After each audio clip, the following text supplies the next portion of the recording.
Hey, what's going on, guys? Mike Gonzalez. I'm actually here in my home studio. I've been editing for the past few days. I've been working on an awesome story. You know, we've had some really negative news over the past few days with the shooting in El Paso and the shooting in Dayton, Ohio. So I wanted to give you something that's really going to lift you up. I want to introduce you to a guy named Craig Hellmers and his wife, Tricia Hellmers.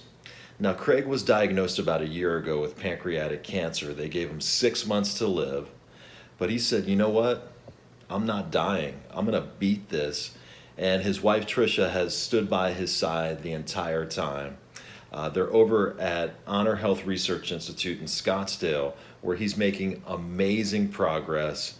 This guy's a real inspiration, and I hope you enjoy this story. It's so good to see you. I can't believe you look so good. I met Phoenix native Craig Hellmers in March of this year at Honor Health Research Institute in Scottsdale. I was shooting the incredibly inspirational story of Sandra DeMay Forrest, a woman who against all odds was beating pancreatic cancer. When she approached Craig and his wife Tricia, it didn't take long to notice something was different about him. His funny hat, positive attitude, and big smile elevated my curiosity. So I started asking questions and wondering how a man who had gone through so many near-death experiences over the past year could remain so positive and still have a zest for life. Helmer says he made the decision not to die and live life to the fullest while he's still here. And people like Sandra give him the hope to survive a prognosis that often gives people only months to live. Well, you were all wrong. We're in the right place. Honor Health and TGM have saved our lives. Absolutely. Definitely they will. saved And we're our going to be lives. there together with my cold hands and all. Ah, that's right. We are. How inspiring has Sandra been for you to know that, 4 years later after her prognosis of 2 months that, she's still kicking, she's still going strong? I mean, how important is that for you to see that? It's super important. I mean, we were talking about what my next career, I used to be a commercial pilot, still am, but I'm retired. And meeting people like Sandra and people that haven't given up, because there's just your number when you come into this world in pancreatic cancer. And when you meet people that are not numbers, we're not a statistic, and we're doing fine. Mm-hmm. You realize that there is hope. And a lot of places I don't think have that anywhere besides these small centers that maybe people don't know about. And so meeting people like you that walk and talk and are healthy and Yes. maybe still living with cancer, but who cares about that? Right. You can live with a lot of things. After meeting Craig and his wife Tricia, we decided to chronicle Craig's journey from this point forward. But to know where he is now, you have to start from where this love affair began. Almost 6 years ago, we met in, we were living in Utah, and I have a friend that had a condo in Park City, and Tricia and her friends had a birthday, and my friend said, go over there and hang out with these girls because I'm not going to be in town. He ended up coming with me and a bunch of girls. They said, our friend said, don't any of you guys like him? He's a player. And I'm like, don't worry. I'm barely getting divorced. I won't. I'm like, no way. I was a single guy at the time, and they were like, don't date Craig. He's not, he's a player, but I went over there and maybe I was a player. I don't know. But anyways. But it didn't take long for him to become smitten with the birthday girl. Yeah, and so I went over and I immediately was attracted to Tricia. I was like, who's this girl? And she owned a salon which was about an hour away from where I was in Park City. And she said, you can't date me, and if you want to come get your hair cut, you can. And so I told him he could come get his hair cut at my salon. I wouldn't give him my phone number. So when he came. And I did. I drove an hour.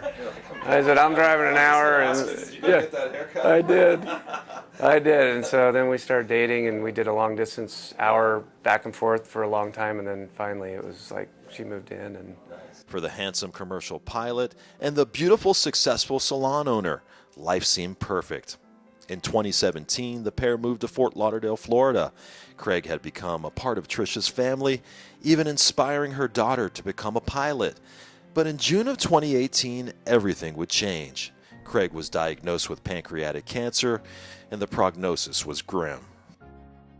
maybe a couple times during the previous couple months I'd had a stomach ache, but nothing major. I was a pilot. We exercised all the time. I was in good shape. My body weight was great. My health was great.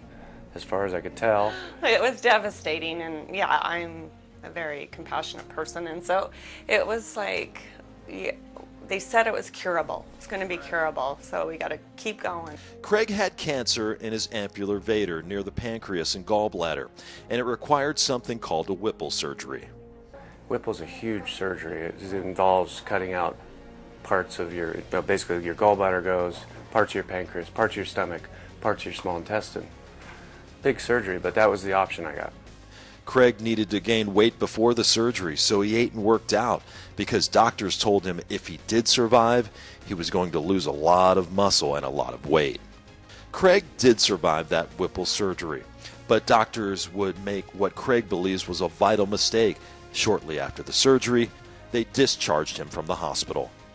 And I went home, and within about 24 hours, I was being hauled back to the hospital because they called 911 because I was non-responsive, and I went sepsis in my lungs, and my lungs got ruined. I basically aspirated and basically ruined my healthy lungs, died, was revived in the hospital, and then I was in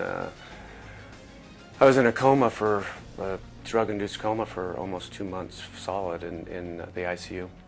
On life support, I really didn't know if he'd make it or not, because the doctors didn't think he would make it. And so, and I told him all the time, I go, you are the most positive person of anybody to make it through this. And sure enough, he did. And I told him, you might never be able to fly airplanes again, but you could be a motivational speaker. Craig would spend the next 4 months in the hospital, undergoing several surgeries and fighting for his life. I started breathing again, and then they took the trach out eventually, and then I had to go through rehab to learn how to walk again, because I was we're guessing about 105 pounds when I got done with this, because I was being force-fed, or fed through tubes. What did you normally weigh? 167 when I went in there. We're gathered here together. But never once did Tricia leave Craig's side. In September, the couple got married in Fort Lauderdale, inside Craig's hospital room. Do you take this woman to be your wife, to live together in holy matrimony, to love her, to honor her, to comfort her, and to keep her in sickness and in health, forsaking all others for as long as you both shall live? I do. Tricia, do you take this man to be your husband, to live together in holy matrimony, to love him, to honor him, to comfort him, and to keep him in sickness and in health, forsaking all others for as long as you shall live? I do. I now pronounce you husband and wife. You may praise.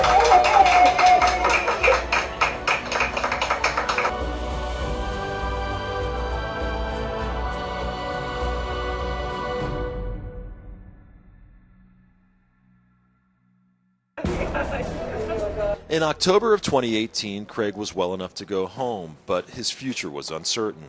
That's when a good friend he grew up with in Phoenix told him about Honor Health Research Institute in Scottsdale and the groundbreaking work they're doing with pancreatic cancer. We came out here somewhere before Christmas. They took blood. They looked at all my records from the hospital.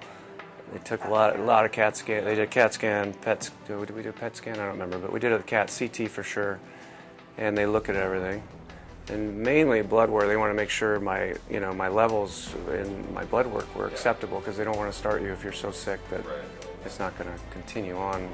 Yeah, so there was some hope there. Yeah. Craig is doing very well. He, in many ways, is a miracle. Gail Jamison is a nurse practitioner and clinical investigator. When she met Craig, she wasn't sure he'd make it. As he mentioned, when he first came to us, on paper, he looked much too ill to be in a clinical trial. However, when we saw him and we saw his inspiration and his dedication wanting to beat this disease, he convinced us, based on what we call performance status, that he was exercising, he was getting stronger, he was recovering from all of his events in the intensive care unit after surgery. And so we really did determine that he was eligible and fit enough to be on a clinical trial with us. Wow, and he's made incredible progress. So it sounds like the cancer that was in there is 75% less than it was when he started. He's had a dramatic response. He is on a 4-drug combination This is what we call a phase 1B. We took the standard drugs that were approved, nab-paclitaxel and gemcitabine, for pancreatic cancer treatment. We added a third drug, cisplatin, and that 3-drug combination we did test in 25 patients.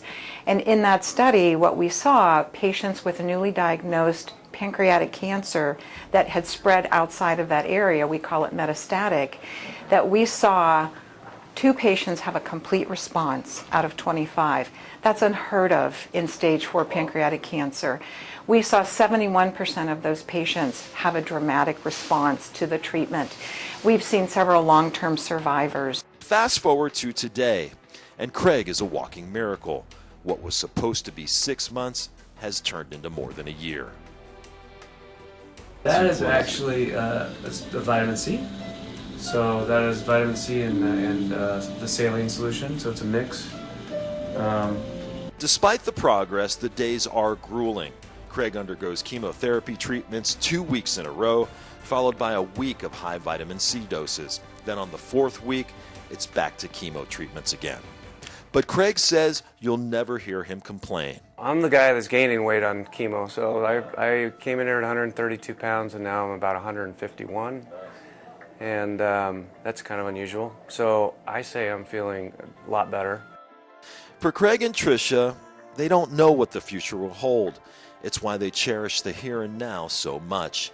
And no matter what happens, they will always be together as Craig continues this fight. He always tells me, I'm not a number, I'm not a statistic, Tricia, I'm not that. So don't look at the odds. I tell my doctors, Gail, all the time that I'm going to wait around and I'll be around because they, just keep me alive, and there will be that Maintenance magic plan. pill that.